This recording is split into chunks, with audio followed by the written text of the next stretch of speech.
วันนี้ตะพลอยู่ที่แปลงนานะครับแปลงนาแปลง12ไร่นะครับ12ไร่ก็คาดว่าตรงนี้นี่จะให้เขาเกี่ยวเนาะจะให้รถเกี่ยวนี่จะประมาณวันพฤหัสนี่แหละวันพฤหัสนี่น่าจะพอดีเนาะแนมๆเบิ่งเขาก็ยังเขียวอยู่ ยังก็คือยังมันเป็นแบบว่าลักษณะของเขานั่นก็คือมันมันสุกบ่เสมอกันนะมันบ่เสมอกันนะครับ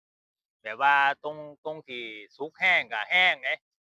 ตรงที่สุกแห้งก็แห้งตรงที่ยังเขียวอยู่ก็มีนะบางต้นก็ยังถอกอยู่ก็ยังมีนะครับอันนี้เป็นสาเหตุหนึ่งที่ตอนนั้นเนาะเพราะว่า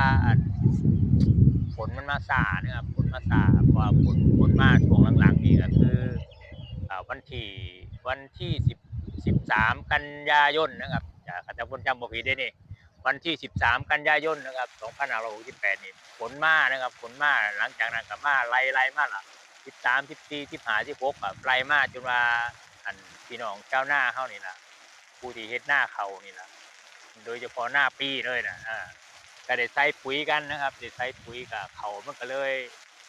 ที่แรกนี่บอกว่าบ่ได้เกี่ยวเลยล่ะนะครับแต่ว่าหลังจากนั้นมาก็เอาปุ๋ยมาใส่ก็ข้าวขึ้นมาคือเก่านะครับขึ้นมาดีอยู่แต่ว่าก็ได้ผลบ่เท่ากับปี67เพราะว่าปี67นี่ข้าวได้ผลอย่างดีนะปี67นี่ได้ผลงามแรงนะครับแต่ว่าปีนี้นี่จากหลายๆคนเนาะจากหลายๆคนนี่ที่เกี่ยวไปนี่ก็ได้คำตอบว่าอ่าลดนะครับลดไปหลายว่าซั่นเนาะลดไปหลายจากเดิมคนที่เคยได้ประมาณไร่10ไร่นี่เขาก็จะได้อยู่ที่ประมาณโอ้เดี๋ยวประมาณ7-8ตันนะปีที่แล้วเดะปีที่แล้ว10ไร่นี่แต่ปีนี้เพิ่นบอกว่าลดลงหลายได้4ตันก็มีผู้ลางคนนะครับลดลงหลายนะครับบางคนนี่ก็ถ้าเป็นหน้าโล่งๆหน้าลุ่มๆแหน่ก็จะได้อยู่ที่ได้ได้หลายแหน่เกือบ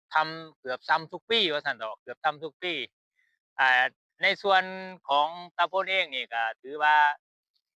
บ่ถือว่ากับเสียหายหยังหลายดอกก็ก็อยู่ในขั้นที่ก็อยู่ในขั้นที่ว่าประมาณ50% 60%นี่สิอยู่วางนี้เนาะโดยปกติถ้าพ่นกับแป้งนี่ถ้าพ่นได้หลายเดะอาจจะตกไปก็ไปอยู่ที่ประมาณแป้งนี่นะครับแป้งนี่จะได้อยู่ที่ประมาณ